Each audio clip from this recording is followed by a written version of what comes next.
today, the guilty verdict, it's showing us that our cries are being heard. Tonight, some in San Antonio say they are able to rest easier. After hearing today's verdict in the Derick Chauvin murder trial, Fox San Antonio's Robyn Ogunye brings us their perspectives tonight. How are you feeling? Such relief. A weight has been lifted off the shoulders of many who say they feel their voices have finally been heard after today's verdict. Find the defendant guilty. We are not anti-police. We're anti-police brutality.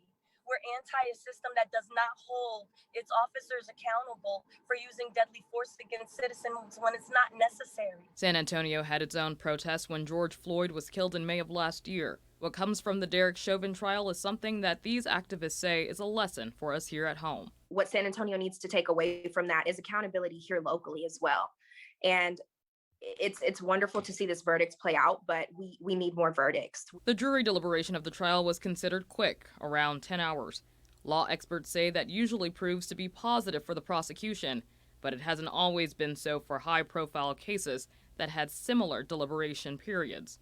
Rodney King's case ended in officers being acquitted. George Zimmerman was acquitted in the shooting of Trayvon Martin. Our own former district attorney saying cases like this one have to be handled with care to maintain legal integrity.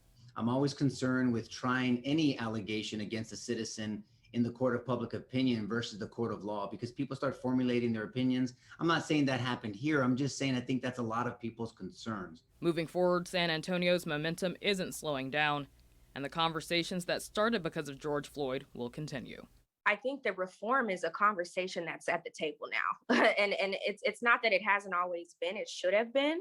But reform and the conversation about the criminal justice system and what impact that has on our communities directly, that is something that I hope to see is carried out in the future of policy.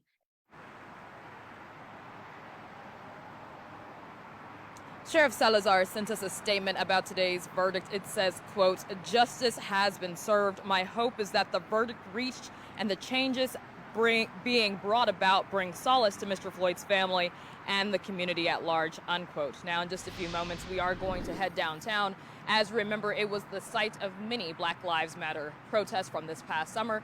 We'll show you a live picture of what is or what may not be going on down there, and you can join us for that on News 4 San Antonio at 10. Robyn Ogunye, Fox News at 9.